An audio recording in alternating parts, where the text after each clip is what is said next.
नमस्कार, SBT news में आपका स्वागत है। पेश है 10 जून शनिवार दोपहर 3:15 बजे राजस्थान की 15 बड़ी खबरें। इस न्यूज बुलेटिन के प्रायोजक हैं विनी केक एंड मोर। सबसे पहले एक नजर डालते हैं आज की हेडलाइंस पर।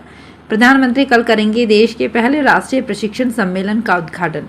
गहलोत ने दी नीम का थाना कोटपुतली स्टेट हाईवे के लिए 178 करोड़ की मंजूरी। डोटासरा बोले, पार्टी और पाला बदलने वालों को स्वीकार नहीं करती जनता। पुलिस ने 5 महीने में काटे 700 गाड़ियों के चालान, 63 ड्राइविंग लाइसेंस सस्पेंड। और बेरोजगारों को 10 करोड़ का लोन देगी सरकार, ब्याज में मिलेगी छूट। और अब खबरें विस्तार से। प्रधानमंत्री नरेंद्र मोदी रविवार सुबह 10:30 बजे नई दिल्ली के प्रगति मैदान के अंतर्राष्ट्रीय प्रदर्शनी और देश के पहले राष्ट्रीय प्रशिक्षण सम्मेलन का उद्घाटन करेंगे। वे कार्यक्रम में संबोधित करेंगे। पीएमओ की विज्ञप्ति के मुताबिक प्रधानमंत्री मोदी प्रशासनिक सेवा के क्षमता निर्माण के माध्यम से देश में शासन प्रक्रिया और नीति कार्यान्वयन में सुधार के समर्थक रहे हैं। देश भर में प्रशासनिक सेवा प्रशिक्षण संस्थानों के बीच सहयोग को बढ़ावा देने और प्रशासनिक अधिकारियों के लिए प्रशिक्षण अवसंरचना को मजबूत करने के उद्देश्य से क्षमता निर्माण आयोग की ओर से राष्ट्रीय प्रशिक्षण सम्मेलन का आयोजन किया जा रहा है। राजस्थान के मुख्यमंत्री अशोक गहलोत ने नीम का थाना कोटपुतली स्टेट हाईवे की सड़क को 4 लेन करने के लिए 178 करोड़ रुपए के वित्तीय प्रस्ताव को मंजूरी दी है। गहलोत के इस निर्णय से नीम का थाना कोटपुतली तक 38 किलोमीटर लंबाई की सड़क को 4 लेन कर डिवाइडर का निर्माण किया जाएगा। इस सड़क की चौड़ाई बढ़ने से मार्ग पर यातायात सुगम हो सकेगा। राजस्थान कांग्रेस प्रदेश अध्यक्ष गोविंद सिंह डोटासरा ने पार्टी और खेमा बदलने वाले नेताओं पर तंज कसकर सियासी चर्चाएं छेड़ दी है।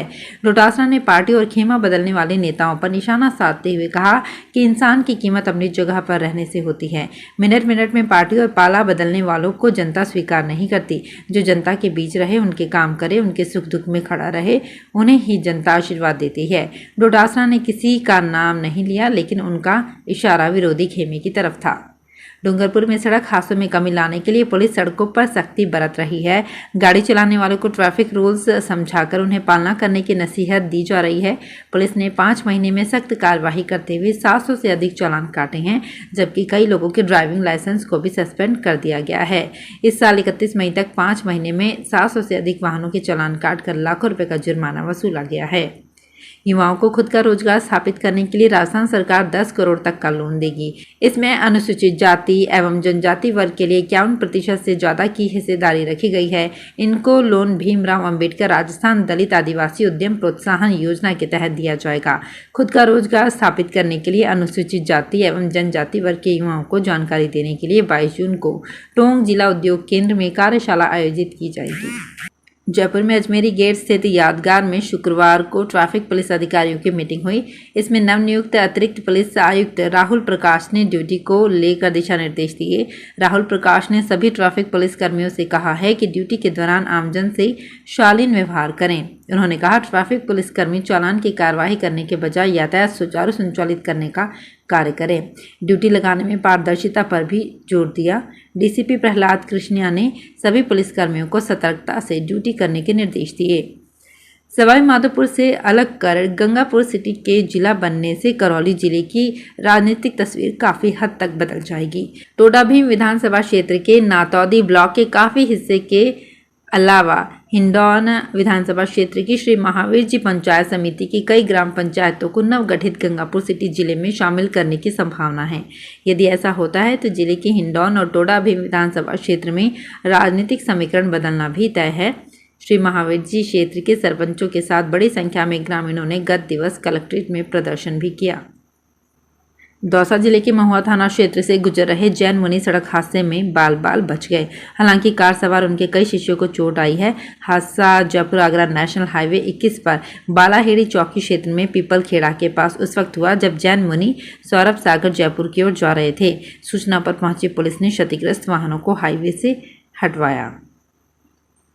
20 जून से भगवान जगन्नाथ यात्रा की शुरुआत होगी। हिंदू कैलेंडर के अनुसार शुक्ल पक्ष की द्वितीया तिथि को होती है। 10 दिन के इस उत्सव के बाद शुक्ल पक्ष की 11 पर महोत्सव और रथ यात्रा का समापन होता है। यात्रा को देखने और भगवान का दर्शन करने के लिए लाखों लोग पहुंचते हैं। हिंदू धर्म में माना जाता है कि भगवान अपने भक्तों के वश में होते हैं, लेकिन भक्ति अनन्य होती है। इसी धारणा के साथ ज्येष्ठ पूर्णिमा के दिन भगवान जगन्नाथ को ठंडे पानी से पहले नहलाया जाता है। नहलाने के बाद ये माना जाता है कि उन्हें बुखार आ गया है, जहां एक डॉक्टर या वैद्य और सेवक उनका ध्यान रखते हैं। गलत इनपुट टैक्स क्रेडिट लिए जाने के मामले में स्टेट जीएसटी झुंझुनू की टीम ने 2 फर्मों पर सर्वे की कार्यवाही की। संयुक्त आयुक्त सुनील मील ने बताया कि टीम ने झुंझुनू और चिड़ावा स्थित 2 फर्मों पर सर्वे किया। उन्होंने बताया कि रिको औद्योगिक क्षेत्र चिड़ावा स्थित एक निर्यातक कंपनी और मंडावा मोड़ झुंझुनू स्थित एक फूड सेवा प्रदाता फर्म पर यह कार्यवाही की गई। दोनों फर्मों को जांच के लिए लेखा पुस्तकें और अन्य प्रासंगिक रिकॉर्ड प्रस्तुत करने के लिए समन जारी किए गए हैं। राजस्थान के शहरों की तंग गलियों में 108 एम्बुलेंस या अन्य बड़ी एम्बुलेंस नहीं जा पाती है। ऐसे में मरीजों की कई बार जान पर बन आती है। इसे देखते हुए प्रदेश में चिरंजीवी 108 बाइक एम्बुलेंस की शुरुआत की गई। प्रदेश के सभी जिलों में 160 से अधिक बाइक एम्बुलेंस भी पहुंचा दी गई, लेकिन अधिकांश अनुपयोगी ही साबित हो रही हैं। पाली जिले के सोजत और जैतारण शहर में चिरंजीवी 108 बाइक एम्बुलेंस दी गई है। राजस्थान में उच्च शिक्षा में पढ़ने वाली बेटियों को जल्द ही स्कूटी मिलने वाली है। सरकार ने इसे लेकर मार्च 23 में सूची जारी कर दी थी। देवनारायण छात्रा स्कूटी वितरण योजना और प्रोत्साहन राशि योजना के तहत अब तक प्रदेश में 10,771 छात्राओं को स्कूटी और 11,203 छात्राओं को प्रोत्साहन राशि दी जा चुकी है। ये योजना सामाजिक न्याय एवं अधिकारिता विभाग के माध्यम से संचालित होती है। राजस्थान प्रदेश कांग्रेस कमेटी के निर्देशानुसार जैसलमेर नगर कांग्रेस कमेटी की घोषणा की गई है। नगर अध्यक्ष धर्मेंद्र आचार्य ने बताया कि 10 सचिव और 15 सदस्यों को कार्यकारिणी में जोड़ा गया है। जिले में संगठन को मजबूत करने की दिशा में सभी काम करेंगे और कांग्रेस को चुनाव में भारी बहुमत से दोबारा जिताने में अपनी अहम भूमिका निभाएंगे। जनता को महंगाई राहत शिविर के माध्यम से राहत पहुंचाने का काम किया गया है। जनता कांग्रेस की सरकार से बहुत खुश है और प्रदेश में एक बार फिर कांग्रेस की सरकार बनाएगी। रुपए दोगुनी करने का झांसा देकर एक व्यापारी से लाखों रुपए की ठगी करने का मामला सामने आया है।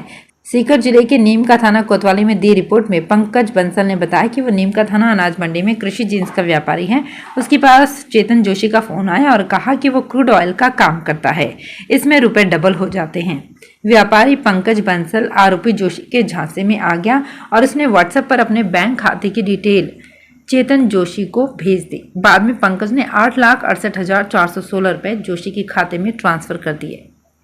राजस्थान के मुख्यमंत्री अशोक गहलोत की बजट घोषणा के तहत नव घोषित जिलों में विभागों के गठन की कवायद को सर्वोच्च प्राथमिकता के साथ पूरा करने के निर्देश राजस्व विभाग के अतिरिक्त मुख्य सचिव अपर्णा अरोरा ने दिए। अजमेर संभाग में नवगठित होने जा रहे केकड़ी तथा ब्यावर जिले के लिए भी इस आशय के आदेश मिले, जिसमें जिला स्तर के कार्यालय स्थापित करने की कार्यवाही तत्काल पूरा करने को कहा है। तो फिलहाल इस बुलेटिन में इतना ही। फिर हाजिर होंगे कुछ और बड़ी खबरों के साथ। अगर आप भी अपने आसपास की छोटी बड़ी और महत्वपूर्ण खबरों से अपडेट रहना चाहते हैं तो सब्सक्राइब कीजिए हमारे चैनल एसपीटी न्यूज को और प्रेस कीजिए बेल आइकन पर